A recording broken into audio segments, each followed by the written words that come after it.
कड़ी मेहनत आपको वहां पहुंचा देती है जहां अच्छी किस्मत शायद आपको पहुंचा दे। निंदा से घबराकर अपने लक्ष्य को ना छोड़े, क्योंकि लक्ष्य मिलते ही निंदा करने वालों की राय बदल जाती है। विद्यार्थी जीवन में जीवन की छोटी छोटी आदतें हमारे जीवन में बड़ा फर्क पैदा कर देती है। अगर तुम सूरज की तरह चमकना चाहते हो तो सूरज की तरह जलना सीखो। मेहनत इतनी खामोशी से करो कि कामयाबी शोर मचा दे। जब तक तुम दौड़ने का साहस नहीं जुटाओगे तब तक तुम्हारे लिए प्रतिस्पर्धा में जीतना सदा असंभव बना रहेगा। जिस दिन एक सिग्नेचर ऑटोग्राफ में बदल जाए तब मान लीजिएगा कि आप कामयाब हो गए। हमारा भविष्य हमारे वर्तमान पर निर्भर करता है, इसलिए अपने लक्ष्य पर काम करो।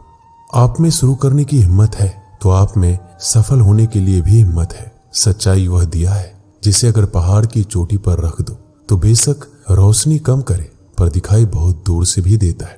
विद्यार्थी जीवन की कड़वी सच्चाई है कि आजकल परीक्षा के परिणाम में विद्यार्थी कितना भी नंबर ला दे तब भी उसका परिवार खुश नहीं होता। इसलिए नंबर के बदले सीखने पर ज्यादा ध्यान दे। एक परीक्षा कभी कठिन या आसान नहीं होती। जिस विद्यार्थी ने अच्छी मेहनत की हो उसके लिए परीक्षा आसान होती है, और जिसने परीक्षा के लिए कोई मेहनत नहीं की उसके लिए परीक्षा बहुत कठिन होती है। परीक्षा के समय सबको डर लगता है, पर फेल वही होते हैं जो पढ़ाई नहीं करते। सफल और असफल विद्यार्थी में केवल एक ही फर्क होता है। एक सफल विद्यार्थी शिक्षा के अलावा किसी और चीज पर ध्यान नहीं देता, जबकि असफल विद्यार्थी शिक्षा के अलावा सब पर ध्यान देता है।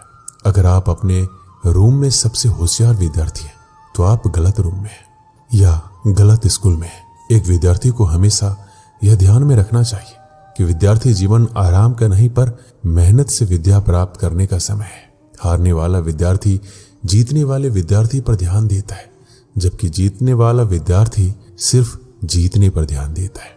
लोग आपके बारे में क्या सोचते हैं उससे ज्यादा महत्वपूर्ण यह है कि आप लोगों के बारे में क्या सोचते हो, क्योंकि यही चीज आपका चरित्र निर्धारित करती है। एक सच्चा विद्यार्थी वही है जो खुद को साबित करने में नहीं लेकिन खुद को औरों से बेहतर करने में ध्यान देता है। अगर आपके सपने आपको नहीं डरा रहे, आपको नहीं सोने दे रहे, आपको खाने नहीं दे रहे, तो आपके सपने सही में बड़े सपने हैं। पर ऐसा कुछ भी नहीं हो रहा है तो मान लीजिए वह बड़े सपने नहीं है। अपने अंदर सीखने का जुनून विकसित कीजिए। अगर आपने ये कर दिया तो आपको आगे बढ़ने से कोई नहीं रोक पाएगा। एक मूर्ख व्यक्ति को देने के लिए श्रेष्ठ प्रतिक्रिया मौन ही है। महत्वाकांक्षा के बिना बुद्धिमानी ऐसी ही है जैसे पर के बिना एक पक्षी। अगर आप वो नहीं कर रहे हैं जो आपको पसंद है, इसका मतलब ये है कि आप अपना समय बर्बाद कर रहे हो। अपने को परिस्थितियों का गुलाम कभी ना समझो। तुम स्वयं अपने भाग्य के विधाता बनो। एक दिन में नहीं होगा, लगे रहोगे तो एक दिन जरूर होगा। उठो, मुकाबला करो और जीतो। जीतने के लिए तुम्हें ना किसी की इजाजत की जरूरत है ना किसी सिफारिश की। क्या आपने ऐसा कोई निर्णय लिया है जो वर्तमान में रिस्की है पर आने वाले समय में बेहतरीन साबित होगा? अगर आपका जवाब हाँ है तो बहुत अच्छी बात है, पर अगर ना आए तो जरूर सोचिए और लीजिए। परफेक्ट परिस्थिति का इंतजार मत कीजिए। आज से अपने लक्ष्य को पाने के लिए पूरी ताकत झोंक दीजिए। सफलता इंतजार से नहीं, काम करने से मिलेगी। मैं रास्ते बदलता नहीं हूं, रास्ता बनाता हूं। सबको दो अवसर मिलते हैं, कुछ समय की तकलीफ और लंबे समय का आराम, या कुछ समय का आराम या लंबे समय की तकलीफ। पता नहीं, अधिकांश लोग दूसरा अवसर ही चुनते हैं। बड़े निर्णय लेते हुए डरना गलत नहीं है, पर डर के कारण बड़े निर्णय ना लेना गलत है। सफलता के लिए जीनियस से कहीं ज्यादा जरूरी है कॉमन सेंस होना। कम शिकायतें, कम बहाने, कम टाल मटोल, अधिक सफलता पाने का यही मूल मंत्र है। कभी कभी आपकी सफलता की राह में सिर्फ एक व्यक्ति बाधक होता है, वह जिसे शीशे में आप हर दिन देखते हैं। उन सभी रास्तों को छोड़ दो जो मंजिल की तरफ नहीं आते, भले ही कितनी भी खूबसूरत हो। बोलकर पछताने से ना बोलना बेहतर है। यह महत्वपूर्ण नहीं है कि आप सफल हैं या नहीं, महत्वपूर्ण यह है कि आप उतने सफल हुए हैं या नहीं जितनी आपके भीतर क्षमता थी। विद्यार्थियों की अच्छी जीवन के लिए उनको मोटिवेट करना बहुत ही जरूरी है, क्योंकि मोटिवेशनल उस बीमारी का दवा है जो विद्यार्थियों को उनके लक्ष्य से भटकने नहीं देता।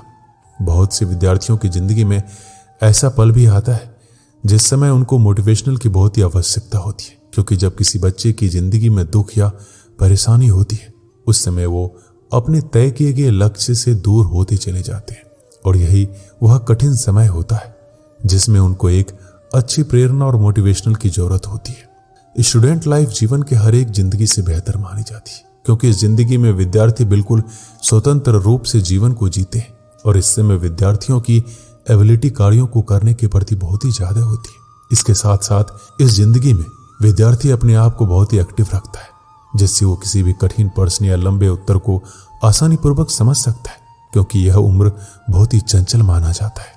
अब हम विद्यार्थियों के जीवन से जुड़े कुछ बातें बताएंगे जिससे आपको पढ़ाई में मदद मिल सकती है और अपने लक्ष्य को आप प्राप्त कर सकते हैं। जब आप पढ़ाई करने बैठे तो अपने आसपास सभी ऐसी चीजों को हटा दे जो आपको ध्यान से भटका सकती है। पढ़ाई करते समय ऐसी जगह बैठे जहां किसी भी तरह का शोर शराबा नहीं हो। इसके साथ ही अगर आपके आसपास मोबाइल टीवी हो तो उस जगह पर ना बैठे।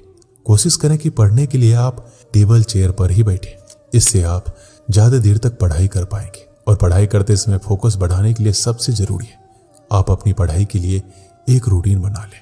टाइम टेबल बनाकर पढ़ाई की जाए तो हर चीज अच्छे से याद रहती है। इस टाइम टेबल को रोजाना फॉलो करना जरूरी है। इससे पढ़ाई समय से करने की भी आदत आसानी से बन जाएगी। साथ ही आप अच्छे से अपने स्टडी प्लान का पालन कर पाएंगे। रोज रोज एक ही समय पर पढ़ाई शुरू करने की आदत हो जाएगी तो पढ़ाई पर कंसंट्रेट और फोकस करने में आसानी होगी। हर रोज अपने लिए एक लक्ष्य निर्धारित कीजिए। जब भी पढ़ाई करने बैठे तो अपने गोल को ध्यान रखें कि आपको आज कितना पढ़ना है। जैसे कि जब आप पढ़ाई करने बैठे तो तय कर लें कि आज आपको किन चैप्टर को पूरा करना है, और इस गोल को पूरा करने के बाद ही आप अपनी जगह से उठेंगे। जब आप अपने तय किए गए स्टडी गोल्स को पूरा कर लेंगे तो आपको भी अच्छा लगेगा, और रोजाना आप इसी तरह खुशी से पढ़ाई पर फोकस कर पाएंगे। और साथ ही साथ पढ़ाई के बीच में ब्रेक जरूर लें। कभी भी एक साथ पूरा सिलेबस ना पढ़े। लगातार पढ़ाई करते रहने से आप लंबे समय तक कुछ भी याद नहीं रख पाएंगे। ऐसा करने से बचें। अगर आप चाहते हैं कि आपका पढ़ाई में और अच्छा फोकस हो तो इस दौरान बीच बीच में छोटे ब्रेक्स लेने चाहिए। हालांकि इन ब्रेक्स में आपको टीवी या मोबाइल चलाने से दूर रहना चाहिए। कोशिश करें कि 30 से 45 मिनट की पढ़ाई करने के बाद आपको कम से कम 5 से 10 मिनट का ब्रेक जरूर लेना चाहिए। अक्सर आपने देखा होगा विद्यार्थी पूरा दिन घर में उछल कूद करता रहता है, ज्यादा से ज्यादा बाहर खेलता है, लेकिन जैसे ही उसको पढ़ने के लिए बैठाया जाता है उसे आलस या सुस्ती आने लगती है और वह पढ़ाई से कतराने लगता है। आपने सुना होगा जो समय के साथ चलता है वो पूरी दुनिया जीत सकता है। समय एक ऐसा चक्र है जो रंग को राजा और राजा को रंग बना सकता है। इसलिए समय के महत्व को समझिए और उसका उपयोग कीजिए, दुरुपयोग नहीं। ये फिर लौट कर नहीं आने वाला है, इसलिए इसके साथ चलिए, ना आगे ना पीछे, केवल साथ। और आप अपने प्रति अनुशासित रहें, क्योंकि एक विद्यार्थी की पहचान उसका अनुशासन ही होता है। जब आप अनुशासित रहेंगे तब आपको यह ज्ञात होगा कि कौन सा कार्य करना आवश्यक है और कौन सा नहीं। किसी विद्यार्थी के पास अनुशासन होना ही उसकी सबसे बड़ी सीख है। आपको सोचकर परेशानी हो रही होगी कि आखिर ये मैनेज कैसे होगा। जाहिर सी बात है, परेशानी तो होगी, क्योंकि इसे भी आपको ही मैनेज करना होगा। एक बात मैं आपको याद दिला दूं, जो काम शुरू में कष्टदायक होता है बाद में फलदायक भी होता है। इसलिए परेशानियों से घबराएं नहीं, आगे बढ़े और उस काम को समाप्त करें। सोने के लिए भी समय निर्धारित कीजिए। प्रत्येक विद्यार्थी को कम से कम 6 से 7 घंटे तक सोना चाहिए। इससे शरीर पहले की तुलना में ज्यादा सक्रिय रहता है, जिससे विद्यार्थी की स्मरण शक्ति में वृद्धि होती है, जो पढ़ाई दौरान ज्यादा फायदेमंद होता है। अक्सर विद्यार्थियों द्वारा पूछा जाता है कि पढ़ाई कैसे करें ताकि मन लगे। इंसान का मन बहुत चंचल होता है, एक पल में यहाँ तो दूसरे पल में वहां चला जाता है। इसलिए हमें पढ़ाई करते समय इस बात का ध्यान रखना चाहिए कि नेगेटिव थिंकिंग और ऐसी किसी भी तरह की बातें हमारे मस्तिष्क में ना आए जिससे हमारा मन डाइवर्ट हो। मन को काबू में करना बहुत बड़ा काम होता है, पर ये जो संभव कर लेता है अपनी सफलता से कभी नहीं चूकता है। इसलिए कोशिश करें मन को विभाजित करने वाली यादों से दूर रहें। ऐसा हर विद्यार्थी के साथ होता है। जब वो पढ़ने बैठते हैं तो उसके मन में कई प्रकार के विचार उनके सामने आने लगते हैं और वो धीरे धीरे उनमें खोने लगते हैं, जिससे उनका ध्यान पढ़ाई से हट जाता है। पढ़ते कुछ है, दिखाई कुछ और देता है। इसका मुख्य 2 वजह होता है। पहला, उस समय पढ़ने में रुचि नहीं है, और दूसरा, आप बहुत चिंतित हो। कोशिश करें तनाव से दूर रहने की। दोस्तों के साथ अपना ज्यादा टाइम स्पेंड करना एक बड़ी वजह है पढ़ाई में मन ना लगने की, क्योंकि दोस्तों के साथ समय का पता नहीं चल पाता। जिससे आपकी पढ़ाई का समय निकल जाता है, जो आपको बाद में चिंतन करने पर मजबूर कर देता है।